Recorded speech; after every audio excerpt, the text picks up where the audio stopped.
This is a Mining Interactive video production. This is mininginteractive.com. I'm your host, Denise Poole. We're here with Henk Krasenburg. He is the chairman of the European Gold Center based in the Netherlands.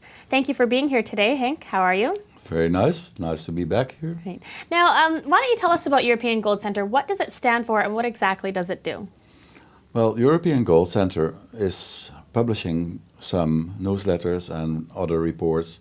What it tries to do is stimulate European professional investors to put part of their money into the resource section.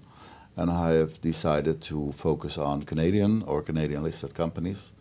And I often get the question, why do you focus on Canada? Well, that's very easy. Twofold. First of all, wherever there's mining and exploration in the world, the Canadians are there. And second of all, for me to follow, I fly to Toronto and Vancouver, and I have 95% of the companies within 10 minutes walking distance of my hotel.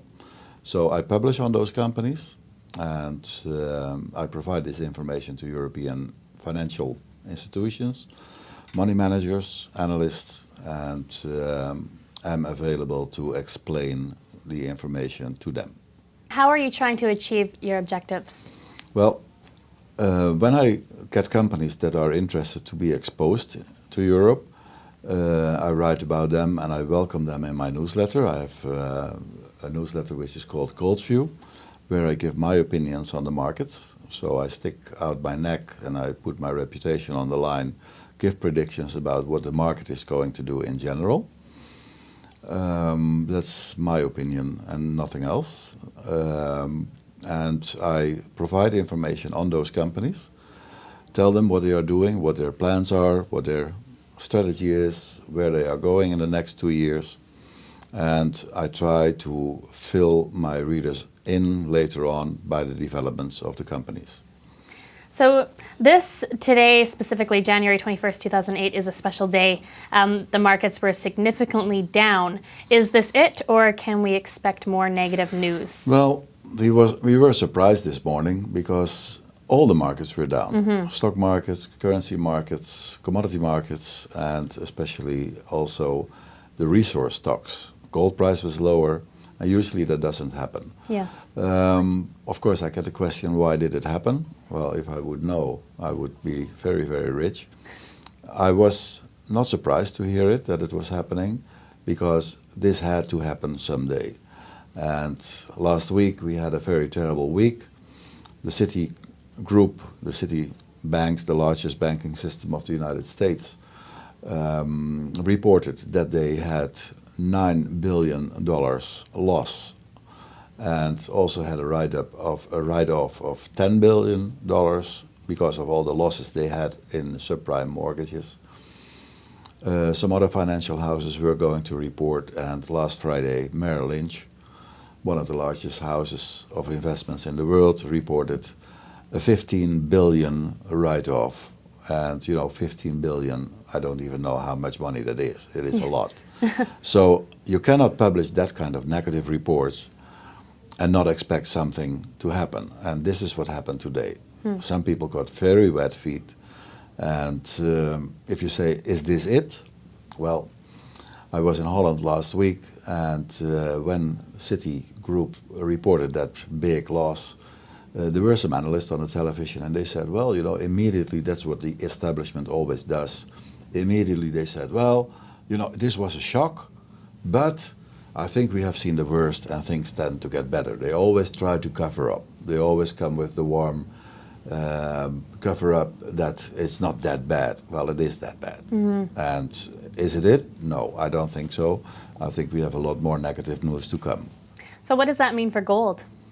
Well, you would expect, usually when the stock markets are down, currency markets are down, that people immediately switch to gold and you see gold going up. The interesting part was that gold also was down today, considerably. But I think my explanation is that the people that now went out of the stock markets have been dumping their shares, try to protect their interest. They are not ready for gold yet. The guys that are already following gold, are enthusiastic about gold, that's a very small group.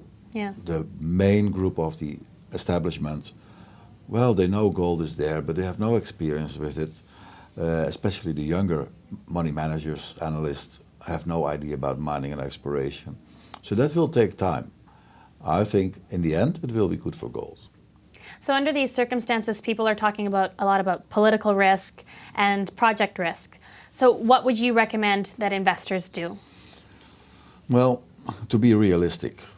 And I mean by that, you can talk about project risk, political risk, currency risk, but to me, you cannot just talk about those risks. There's another thing, and that's management risk.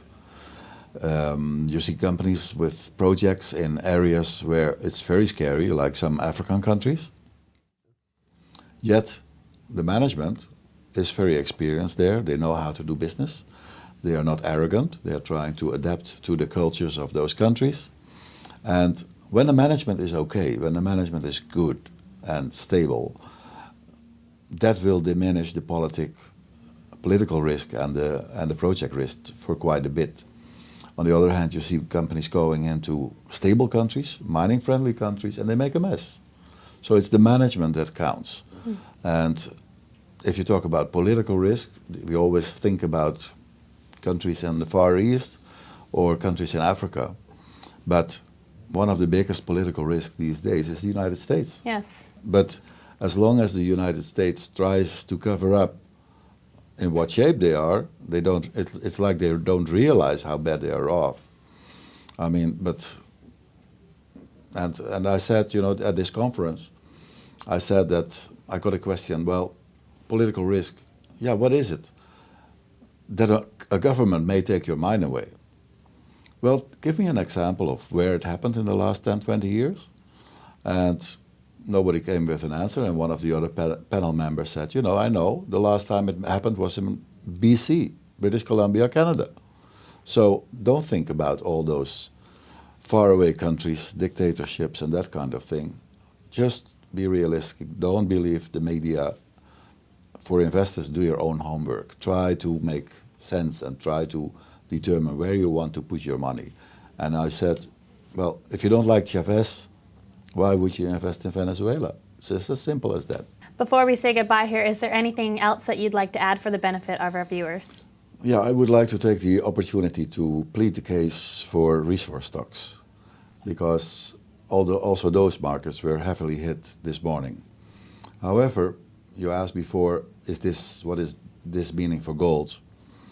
I think on the longer run, this is only a short-term dip. I think at the longer period it will be good for gold. The gold price will go up, and in its slipstream also many resource companies should be favored by investors.